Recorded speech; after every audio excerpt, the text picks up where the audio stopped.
Hi, my name is Milhomens Filho. I'm a master's student, and my advisor is Professor Hassan Bassanov. And I'm going to present to you today the evaluation of character cones detections from elevation, topography, and pachymetry, raw data using machine learning. This is our mood-centric team that worked through all this pandemic to better understand machine learning applied to ophthalmology. We have no interest to disclose. So I'm going to start talking about what is keratoconus, which is a bilateral corneal ectasia that produces an asymmetrical thinning and steepening of the cornea, which results in low vision. And it affects patients in the second and third decade of life when they are entering the job market. In these examples, we have a topography of a patient with a normal patient and a keratoconus patient. And the real challenge remains in the middle term, where we have to identify the disease in its early stage. So how do artificial intelligence works? In this scheme here, we have on the left the input layer, where we apply all the data, so the algorithm will interpret them in a series of hidden layers to achieve a conclusion, which is our output layer.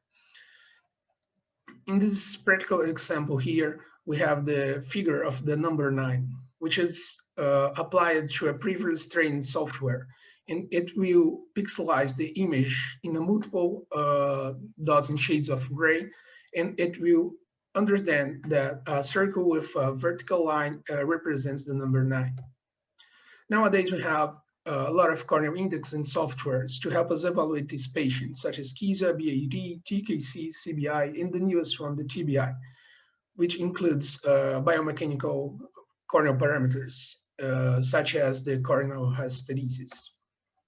What is new about our project is that we want to implement a keratoconus severity detection mechanism with machine learning approach, including the possibility to distinguish different levels of the severity levels of this disease. And we are going to use a large subset of real-world data to train tests and then independently validate the model, which has not been the case for most of the previous studies. Then our purpose is to develop, implement, and validate the machine learning algorithm to detect keratoconus more accurately. And we could use a lot of machine learning models, such as logistic regression, k-nearest neighbors, and support vector machines. Then we used elevation, topography, and pachymetry datasets that were obtained from 5,881 eyes from 2,800 patients from Brazil using the Pentacam, which is a shine fluid rotating camera device that helps us analyze the anterior segment of the eye. And in the bottom, we have the simplified flow chart, where we can see that we obtained this data, we split the data sets into elevation, topography, and pachymetry, and after that cleaning and feature selection, we applied it to machine learning validation and afterwards to evaluation performance. So how does support vector machine works? In this example, we have patients with diabetes and no diabetes based on their blood glucose. And we have to identify which is the best threshold that we want to use to better differentiate those patients. In this first example, it's an extreme example to help us better understand what we're going to do. If we use this first threshold and we have this new patient here, because it is to the right of our threshold, it would be classified as a diabetic patient. But since it's more close to the non-diabetic patients, that wouldn't make much sense to use this threshold. So this is not the threshold we are looking for.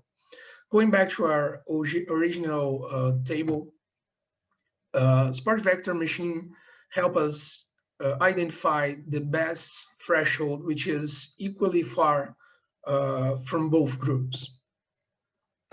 And this is the one we want.